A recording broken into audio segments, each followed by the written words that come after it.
Black Conversations Season 4 is proudly brought to you by Castle Milk Stout. The opinions expressed within this series are solely of the individuals and do not reflect the opinions and beliefs of the Castle Milk Stout brand. Please be advised, the following program contains views which may be triggering for sensitive viewers. My name is Lebu Mashile. I am a poet. I'm an author. I've worked in media and television for many years. My name is Jesse. I like acting. I like making music. Those are the two things that, if given a choice, I would do for the rest of my life. My name is Kevi Kusta. It's not a chicken, it's a rooster. More short terms of booster. Mang telega. Kuba mnyama jenga booster sauce. Young boss go against me when I had lost. Can I get a yeah? And to know panda out here. Anything that has to do with exploiting my talents and really expressing myself as an artist. My name is Samkelo Ndlovu. I'm a film and television maker, most popularly known as an actress. My name is Smash Africa. I'm a broadcaster in South Africa, radio and TV, and part-time thespian.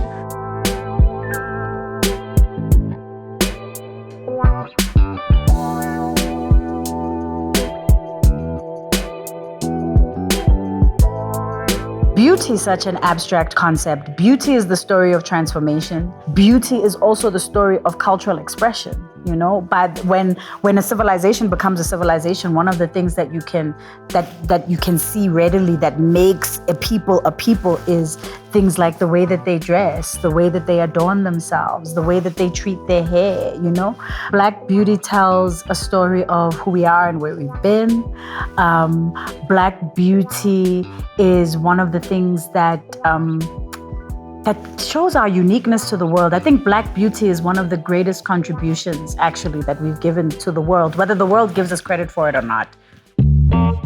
I think Black beauty is everything that encompasses being African. I think that it has everything to do with our hair, our skin, our jewelry, the clothes we wear, the music we listen to, and it's everything that encompasses who we are and, you know, the different cultures that, you know, make up Africa. It's realizing the importance of yourself in order to realize the importance of your own culture, of your own being, and where you stem from. So Black is beautiful. Black can only be beautiful. I do feel that a lot of times Black women they shy away from embracing their beauty because of beauty standards that they feel like they're excluded out of. So as a Black woman, for me, it's very important to find your own definition of beauty and embrace whatever that may be. We come from this traumatic history that we all know, colonialism, apartheid, that really did a number on our heads as Black people and continues to do a number on our heads when it comes to how we see ourselves. Yes. So, let's put it on the table. What are all the snacks things you heard about Blackness, about Black beauty growing up? What's the stuff we have to unlearn? I think obviously for me, growing up in school, the main thing was always to cut our hair. I never understood why why from school. Mm-hmm. And I think that's one of the things for us to keep us clean. At that time, their hair is always fluffy, looking good. But me, at scale, I was in an old boy school also. So they always said, cut your hair. She's got brush. And if you look at the generation now, everybody's growing their hair. Everybody's going smash, not class, you know. I'm glad that you touched on hair. Yeah. Because I got my hair when I turned, I think, 15. And before that, I had the longest relaxed hair. In fact, jealous prefect girls used to run pencils through my hair every day to check if there were weave tracks. You lie. And I would spend Like every day I'd be late for registration because now I'm fixing lipondo lag. So as soon as I started wearing my hair in its natural form without synthetically treating it or chemically treating it, I was seen differently. And I remember even some family members were like, yeah, you can't get this hair. You know? That's how it is. Yeah. So it is heavily associated with just unhygienicness. And it's so strange because there was a girl who was lighter skinned than me. She had dreadlocks, but that was never the topic. Because my skin was darker. In fact, a couple of years ago, quite a lot of years ago, myself and Claire Mawisa did a True Love cover, and it was celebrating Black beauty. I remember that cover, yes. And everybody had natural hair on that cover, and we had no makeup. I remember, we had no makeup, and we were looking all beautiful, and Claire's dreadlocks were just flowing on her, you know, like jewels, and so were mine. But I couldn't help but realize that even after the cover was out, and it was about celebrating Black beauty in all its forms, all its shades, I was still associated with unhygienicness. And it was strange because she has dreadlocks too, but because I'm darker, bathi ngathi ngirasta elihlala angazi kuphi eli angazi, do you know what I mean? So it's something that I've unfortunately had to be quite cognizant of for my whole life. And it sucks. It sucks because it's like, how colonized must your mind be to believe that lighter is cleaner? Like, Maybe Smash has something about that. It definitely does. On the table, we got colorism on the table. We in it. So how do we work up in my high school, I guess, they were a little bit progressive. As long as your hair is neat. You can grow it as much as you want to, as long as it's neat. And I think this moment happened to me in like grade 10 or something, right? And then the principal was doing the walk around and looking whether our hair was neat. So I had this afro, Shembe-esque, but every time... Did you have the hump at the back? No, because like... You know what I mean? So I had this hairstyle, but then I was gela. In order for the hair not to show like a afro, you get better pushback. Really before, like, for real, bro. That is funny as hell. We need to see pictures. Tell us the technology. You know what? That's wild, yo. Technique. So, and this is like effort, right? So I had to wake up at 5:30 because I needed to allocate time for my hair. To lay that guy down. I get all brushy, pushback. Why did you feel like you needed to push it back? To make it slick. It needed to look neat. In the name of neat. Stay tuned for more moments to savor. Castle Milk Stout. Savor your richness. Black has always been a thing of beauty. Whether it's the rich and smooth liquid of Castle Milk Stout or the topic of today's conversation. When dreads came into fashion, I don't know, maybe I'm showing I'm 50 million years old. So the dreads such a stone. Yes. You remember that? It's straight. And you could like open those dreads like braids, right? Those were seen as like professional, upper class, high-end dreads. But the chances of being able to have this hair and get a corporate job versus zero. This is it. You're not gonna get that gig. That's where the chat is. I mean, that's what I mean. They were like, where you need that Jabu Stone dread. I'm like, nah, dog, I'm gonna work on TV. Yeah. They're using people with different hair, different looks. In the beginning of my career, because I was, fished out of film school by my agent. And so in the beginning of her signing me, I remember she made me read for her in her office. She's like, come, just read for me. And I read for her and she said, you can't act, but I'll sign you because you have a pretty face, okay? Oh, man. Wow. And I said, okay. She signed me, sent me to a couple of castings. And you will not believe, in my 15 years of being on television, I've never been on an advert. At that time when I started, the natural Nubian queen aesthetic wasn't in yet. They still wanted straight hair and light skin. That's for me as a sidebar, but when you first came on TV, I was like, yes! Yeah, but commercially I wouldn't sell. And that's what she's alluding to. That's what I was alluding to, because the ad first few space times, or at least adverts would not even allow her to go to the second round. I'd make it to like the last round though. Okay. It will be against me and some girl. And the first 2 times it happened, I was like, no, it's fine. This is, I'm practicing my acting muscle and rejection is part of it. I'll be fine. Acting muscle, wow. Little did you know. Little did I know. The 3rd time it happened, I went back to my agent and I said, because she will come back with notes for me. She'll say, they loved you, but they asked if you can change your hair.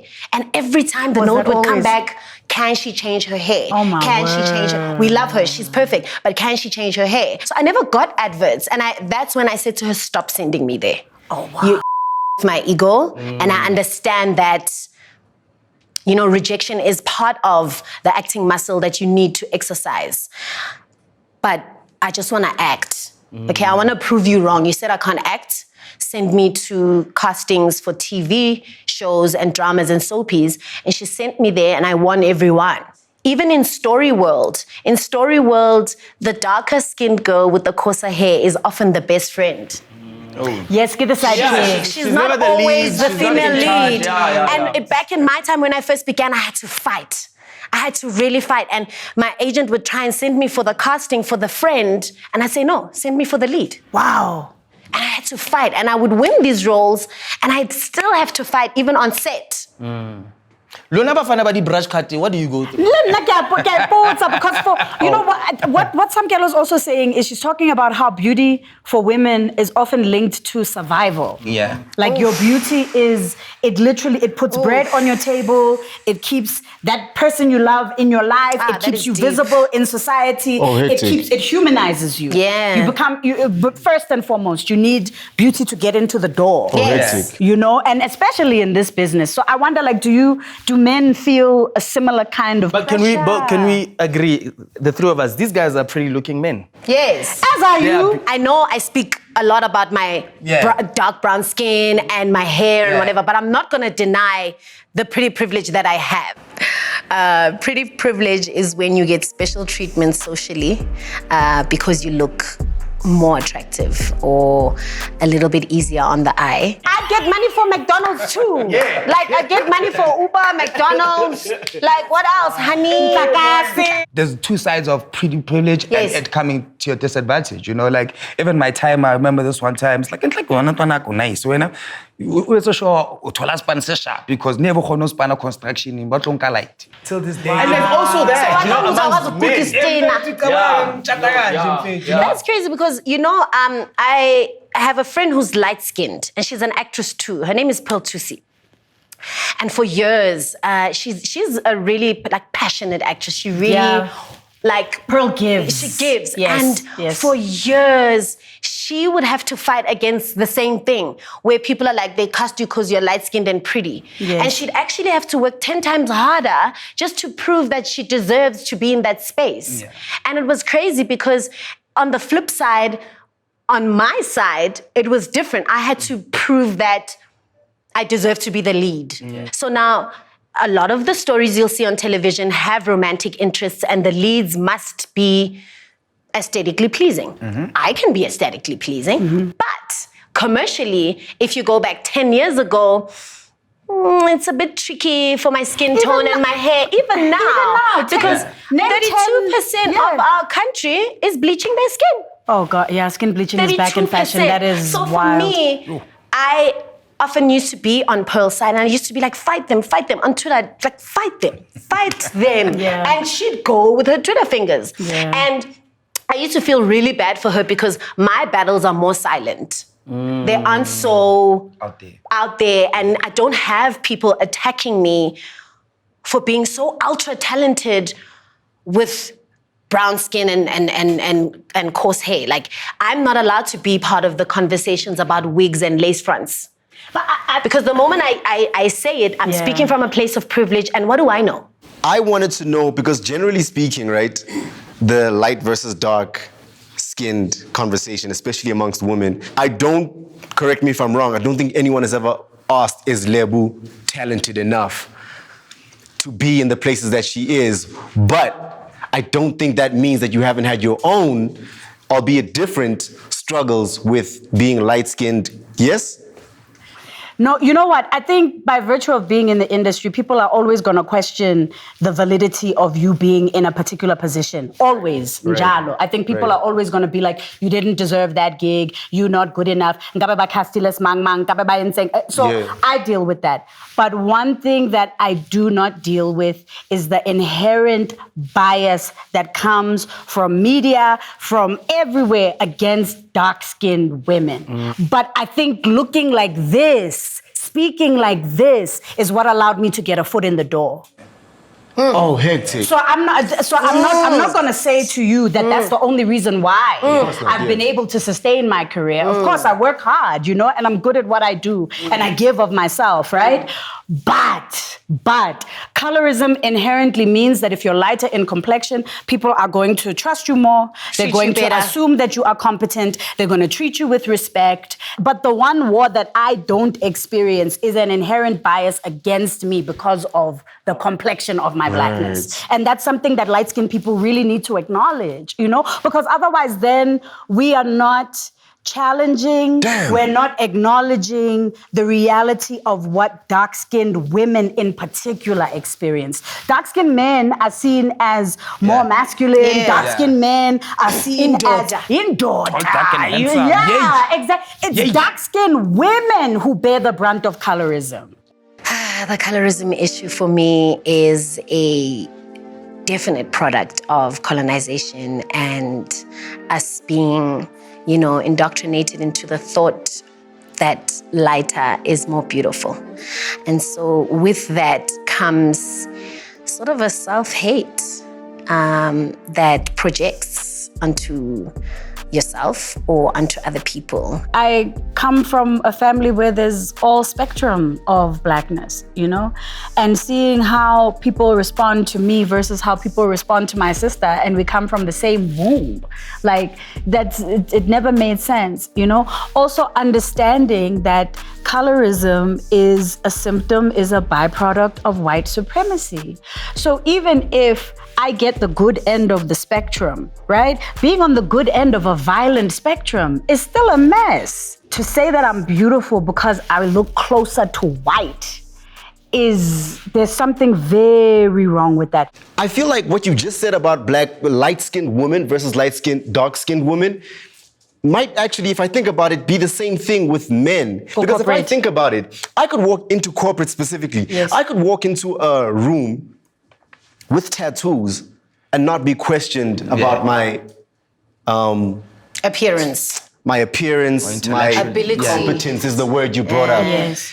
And I feel like there's something about a dark-skinned man walking in with a sleeve of tattoos that in the corporate world also feels a little intimidating or do you know what I mean? Yeah, that's true. Ad world can make you think that you can walk around with your tattoos and your free-form dreadlocks. Yeah. It accepts a certain kind of alternative. Exactly. As soon as you are black, it's a little bit more policed. Yes. Here's the beautiful thing about this conversation. For me, your confidence is your beauty. You'd find that the kids who are dark-skinned are more confident than the light-skinned kids. But eventually when the light-skinned kids grow up because they get affirmed on a daily, they start believing in it. Yes, so you're right. eventually, you know what I mean? But as someone who's been in the scene, you know, TV, modeling, making music, don't you think your lightness has been the reason you got certain gigs? Yes, 100%. The answer to the question is yes. Okay. I definitely do think, just like Lebu, I do recognize my pretty privilege. And I've thought about this for a little bit and tried to figure out why it works. Because in our industry, right, as you said, with the lead versus the friend, female. With men, it's the same thing too, especially in this era that we're living in, because this era is specifically the rom-com, love interest era in South Africa. That's where our TV industry is centered around right now. And so in that world, the lead roles are given to the prettier guys, or the chama boys. And so for that reason, 100%. But there was a time where Indoor Dad was a darker guy. Was the lead guy. Somebody once told me, And I think there was a joke on set. Must why eat, must we know, must why you here, I'm fan of ratings, When somebody told me you're here for the ratings, that's when I realized so you just told me that, there is, outside of maybe I did well in the audition, maybe I didn't do well in the audition, but there is an ulterior reason and a physical reason for me being here. And that's when I realized, yeah, man, this is a thing. And sometimes it works for me. I think I cautioned him to be aware of the impact his looks have on the gigs that he books. As someone who's been told, I look good on camera, I just work. Not everyone has that. Some people do it through personality and it comes through. So I think for him, immediately when the lights go on and the cameras start rolling, they're like, yeah, man, before he even says a word, man.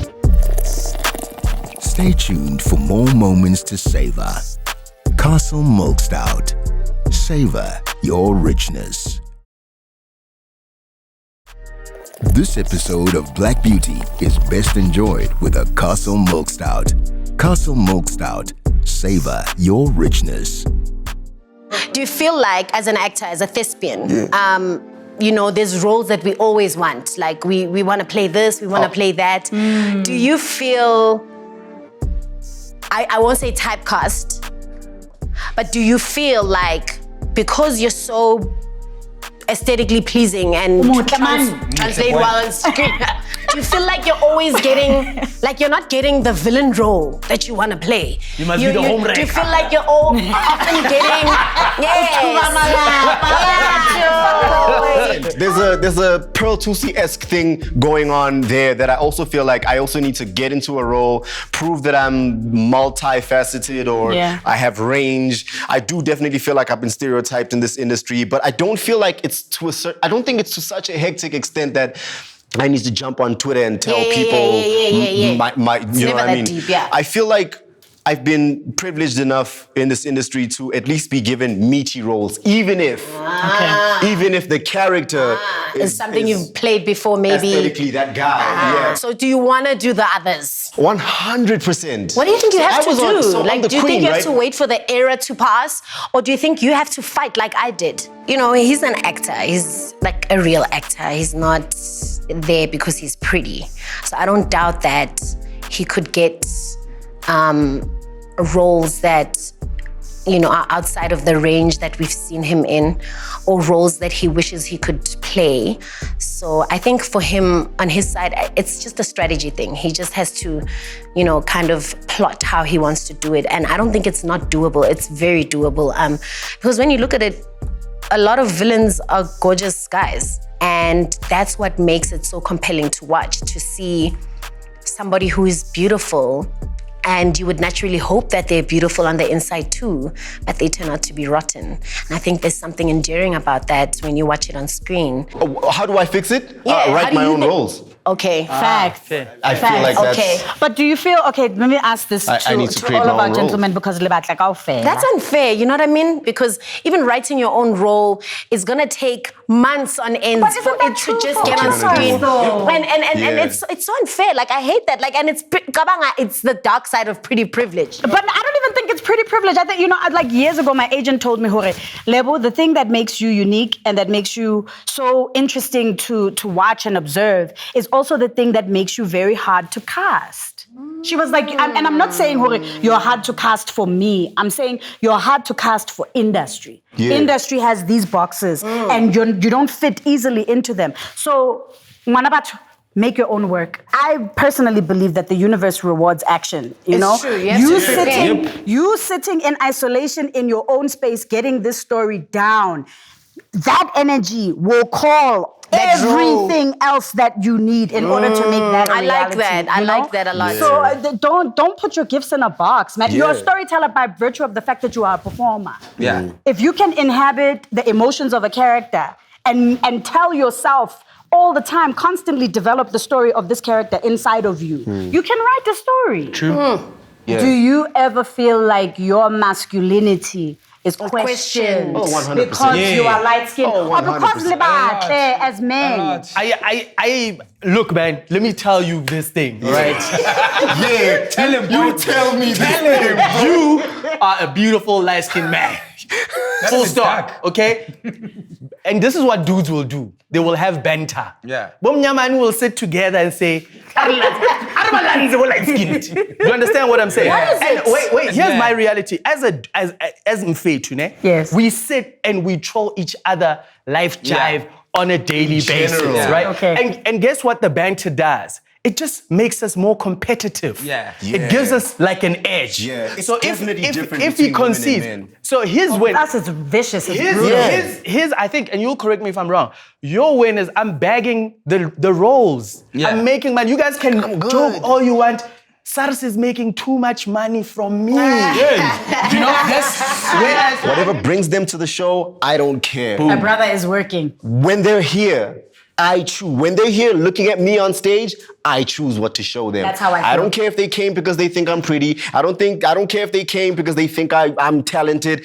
Whatever brings them to the show is up to them. What I show them when they're here is up to me. Yeah. And that's what it is for me. Very important. cool. What I want to understand though is like it's never weighed on your sense of who you are, your sense of self. Because for women, if you are outside of the definition of beauty, you know, that kind of stuff, it can destroy you. It can destroy your it can destroy who you think you are. Yeah. It can destroy your confidence. You know, it can take a whole lifetime to recover from the kind of Right. bullying that you experience from, you know, and another conditioning also starts when we're very, very young. From the time we open our eyes and we're aware of the fact that we are girls, we're already being groomed into a particular kind of beauty, you know? So for guys, is it the same? I know. For guys, it's about your money. Yeah. Stack up the paper and you are beautiful. Just fun. Hey, Stay tuned for more moments to savor. Castle Milk Stout. Savor your richness. This episode of Black Beauty is best enjoyed with a Castle Milk Stout. Castle Milk Stout. Savor your richness. It took me years to fall in love with my hair. It took me years to fall in love with my body. I mean, my body has been such a source of violence and antagonism in this business, right? Let's get into on the subject of the body. yes. Let's talk about BBLs. You know, for me, I'm like, Southern Africa is it's the bum capital of the universe. Guys, what's it, But not all of them. I guess. That's why I think for someone, no one will just wake up and say, "King, I want a BBL." No. I think, especially if you can afford to do it. Yeah. You know, some are doing it. But for me personally, I don't mind it. It's unfortunate, guys, I don't know about other guys, but guys haven't gotten to a point where they want to go under the knife and start doing. Girl, BBL Drizzy. I mean, that whole... Well, we're number 10 in the world. We're number 10 in the world. Study plastic surgery 10. I always thought that Africa as a continent, and therefore every country in it, would be at the bottom of that list. Because we're always like loud and proud about how we look and how we need to be more authentically ourselves. I'm afraid of the long-term consequences of surgery. You know, these procedures have not been around for a very long time, you know? Do you know how this material is gonna age in your body? You know, what happens as you grow older? I have too many questions around it.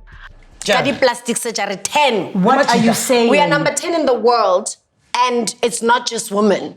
I'm sure. Yeah, so But do you think it's black guys? niggas be BBL Drizzy. I think it's urban. So I think no. it's So, not Even talking about rhinoplasties. and boobs and rhinoplasties stomach. and the new thing, the vasal lipo that creates muscles for you, and you walk out with a six-pack. Oh, I remember when they said they accused Casper Nyovest guys of are buying a doing that. six-pack. Ooh. On that front of like having the means and the resources to fix yourself up, like it will always be a trend, right? Because human beings have this thing of like, my cup is half full. Yeah. So growing up, like my cousins used to tease me about my nose all the time. And because my face was small for my nose, eventually my face caught up. grew into waba. Yeah. So it was always like a point of Michael Jackson. And dog, like I'm doing this at what, 13? At 13 years old, you know what I mean? So when you're talking about people who want these things, sometimes it goes way back, right? Had my face not grown to accommodate the size of my nose, who knows? I might have gone under the knife. But also we're talking, you know what I mean? We're talking about things also that make you iconically black. Like black people's noses, black people's hair, black women's bums, our shapes, our lips. Until someone says, but no, man, because and then I was like, oh, I get it. So it's all about the affirming too. As we are teasing each other, we must also start hearing the people who are affirming us. And most times we focus on the negative instead but it's of focusing on the positive. I love that you raised that. It's so like there, and it's so weird, like when women and men do it to each other, knowing that like it could have an effect on someone. But my opinion about cosmetic surgery is that do it. Yeah, I'm not a child. I feel like do it. So now that wonke umuntu uwoke, I want to ask the gents specifically. If your partners had to come to you and say, I'm feeling anxiety around my skin, I want to start using skin lighteners, or I've always been feeling anxious around my body, I want to get a BBL, what would your responses be? First things first is understanding why, you know, and how it's going to make her feel at the end of the day. Like you're saying, if it's making her conscious, it's making her feel some sort of way, then I'll support it. You know? Skin lighteners even? I'm against it. I'm against it. But if my partner feels like it's going to make her feel better about herself when she does it, then let her do it. Because at the end of the day, I have no control in it. Everybody has something that they do to make themselves more appealing in what they think the idea of appealing is.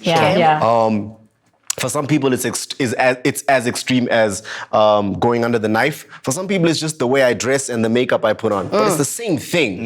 The method in which you choose to go that direction doesn't change the fact that what you're looking at in the mirror right now, you're not 100% happy with, and you want to do something to change it. So if my partner comes to me and she says she wants to change something about her, I understand that. I understand where that comes from as a human being.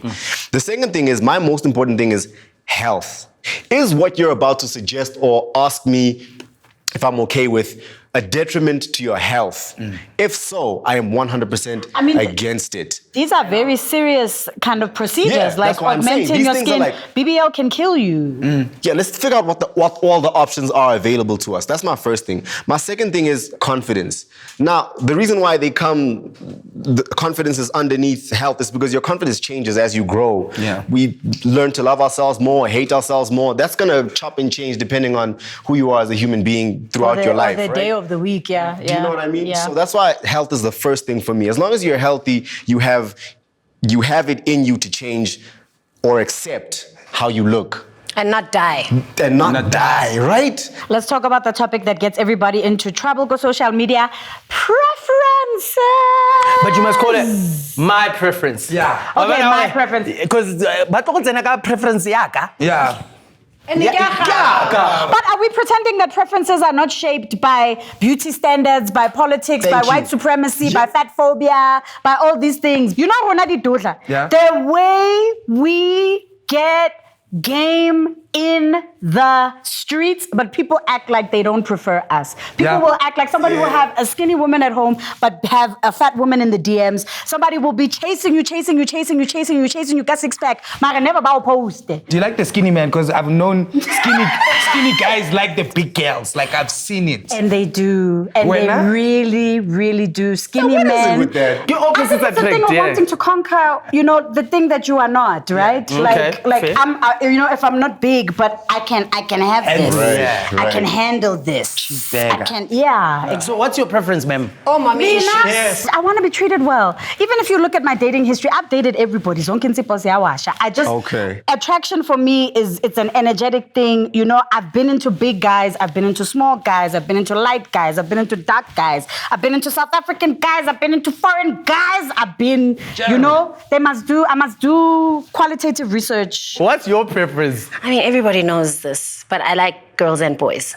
Yeah, that's a vibe. It's a vibe. I'm greedy. We here for that? Left and right. I am greedy. It's left true. and right. In the queer community, I often attract stems and masculine presenting lesbians. Also like a stat, what they call Yeah, stat. stats. Okay. Yeah, well, and that's not my thing. I'm into like ultra femme girls. That's me on that side of my on the spectrum. noder side? And then with guys, I like gorgeous men, and they like me too. Fair enough. And I like healthy-looking men who look like they either eat well or they exercise, because health is also a thing for me, like Jessie said. But for some reason, I still like them really brown. It must be that inherent indoctrination of indoda and the masculinity. But also, I don't like performative masculinity. I'm not a fan of it. Just be masculine, and it will give way for my femininity. does that feel like pressure for you guys when somebody's like, be masculine? If you are, you are. Some other guys are very soft, like Okay. Konama soft guys, sweet guys. Boro, na soft. Woman? Nah. Sweet guys. Now yeah. you're a sweet guy. Yeah, I want I mean, I know I'm jumping the queue. You were Yeah. next, but Yeah. since we are here on the preference level, Yeah. I want a girl or a woman who's about control, who's in charge. You know, I resonate more with strong personalities of people who know who and what they are and what they I want, love that. versus we are changing with the times based on Yeah. What's in fashion? like when I'm growing. How should her body be? It needs to be banging. Yeah. And What's banging? What's banging? What I mean banging. Because she's banging, I'm banging. I need to able pick to her too. up. Okay. If I can't pick her up, Then go late. I could go banging. I am looking maybe with my size 28 to size 36. 32, 34, because I can still cook. Maraoya on the other side of 34. Utonkuka mos. How about the cookie, Wawena? If I had to go to gym with these two, Yeah. probably it go better 36, like it go better 38. my 28 to 40. Jesus. Also, like the physical for me, personally, bro, it is there to be enjoyed by two people who are intimate with one another. It's not like there for me to drool at. Yeah. Absolutely. Like hardly Feel. intimate. Yes. That's a beautiful way of putting it. Yes, sir. I know. It's like Does a pretty face matter? I've learned that you can become pretty even if you are not pretty. Like from a physical point of view, like wow, compliment, but internally, Absolutely. Ahona lerato, ahona patience, Personality. ahona respect. You know what I mean? So the thing about beauty for me is more internal than just, you know, a certain nose, Internal, but eyes, size 28. body. You know what I mean? Okay. Jess, your preference? As much as you married? I've always been into like more natural hands, like girls that are like naturally pretty. Natural beauty. Yeah, like natural beauty, natural hair, I guess. I don't think I've always been like I don't think it's been like so strict for me. Like, I don't think I've intentionally told myself, no weaves. No, I don't think it's, I just find that everyone I've dated happens to be that kind of natural girl. And then, yeah, she, you know. Banging. We don't know. I knew it. I bet you 100 now, so you know. Kev. Let's tell my preference. I think the first thing for me is always the facial features, because when you meet someone, that's the first thing you see. You know? But the funny thing is that my girlfriend was asking me, like, what's your spec? And some of the stuff is not what she has, you know? That's a dangerous conversation to have in a relationship. Yeah, but Interesting. it shows that some of the stuff is probably me liking it, but not getting to know the person. You know, so once I got to know her, I loved her for what she has and what she doesn't have. Right. You know, like as much as my spec, like you're saying, could be like from 28 to like 36. Right. And then she's slender. And then she's like, baby, I can type out. Always so. As men, we always want, even I think maybe women too, always want what you don't have, you know, but we also appreciate what we have. But there's nothing wrong with always wanting more, you know, and I think that desire always makes you to aim for more, to strive to get better, you know, so mafuni cherisha ipondo, epagile, then ninu no tolu pali, so ninwele, slender. And she's a dope person, so what happens? Lomano Palace. Stay tuned for more moments to savor. Castle Milk Stout. Savor your richness. This episode of Black Beauty is best enjoyed with a Castle Milk Stout. Castle Milk Stout. Savor your richness. So the beauty of blackness is the beauty of the world. We are the inhabitants of the world. We're the originators, the people who were here first. How dare we not look at ourselves as beautiful? How dare we look at ourselves as something less than? I feel like we're in this really interesting place in terms of Black beauty. It's kind of like we're in the African Renaissance that, you know, Thabo Mbeki was talking about like 25, 30 years ago. You see it with hair, you see it with body positivity, you see it with like the inclusion of more dark skin, darker hued, especially women as beauty icons. I'm excited. You see it with more LGBTQIA people also in the beauty space. But I'm curious to know, like with all these changes that we have happening around us, what does authentic African beauty mean to each of you? I think my default setting, even when I have felt like alienated by media, by beauty standards, I always think about the women that I come from. I always think about, you know, my aunts and my mother, and whether they are beautiful, their faces are beautiful, their skin is beautiful, there's something magnetic about their energy. There's just, you know, there's a sense of when you're in that space, like you feel like you belong, you know? And that's the kind of energy that I aspire to. That's what I want to radiate. Even if the streets, or not even the streets, even if the magazines and the TV and the internet says, I'm whack, the streets say I'm dope. And where I come from, you know, tells me that I'm dope, you know? So that's authentic for me. Authentic African beauty to me is pride in your heritage, being rooted more of where you come from, to be where you are, so put on other people. So this thing of sharing is caring. That's like authentically us. Every time I see people trying to hog things that are African, I'm like, that's not beautiful. Every time I hear people hating on other people, I'm like, that's not beautiful. African beauty, you know what I mean? So outside of making it very physical and superficial, it's more about what's going on inside here. I always look at Africa as really, really colorful, a kaleidoscope that is never ending. And so I can never, you know, pin it down to one thing. What makes you authentic while being African on the African continent is you. Is you and how you choose to express your beauty. And if you choose to wear makeup, you're beautiful. If you choose not to, you're still beautiful. If you choose to wear your hair naturally like I do and like you do, then you're beautiful. And if you choose to synthetically treat it or chemically treat it, you're still beautiful, because a lot of these things do come from here and they are, you know, inherently us. This is our heritage. For me, our African beauty, I think everybody has touched on a bit of it, is being yourself and where you come from. I guess African beauty is us.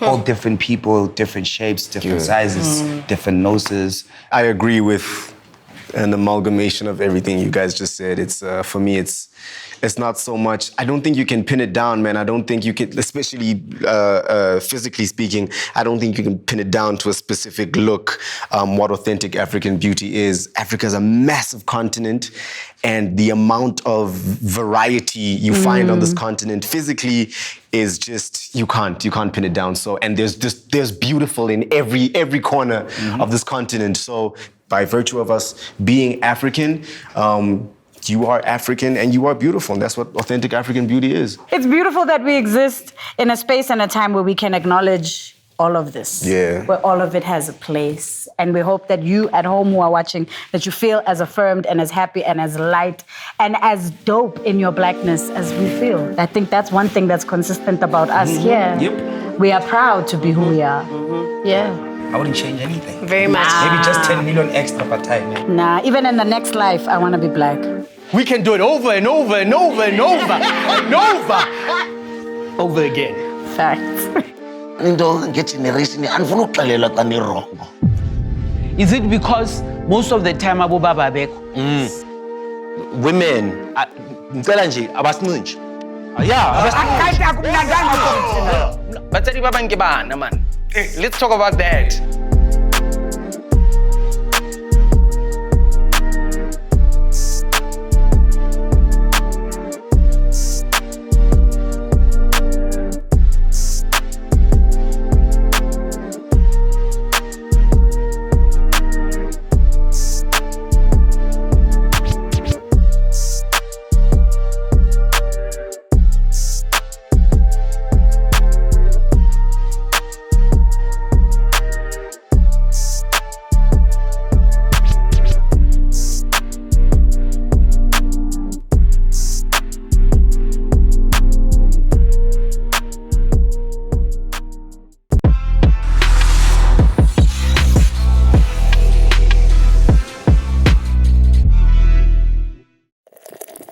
Black Conversations is sponsored by Castle Milk Stout. Savor Black. Savor Castle Milk Stout.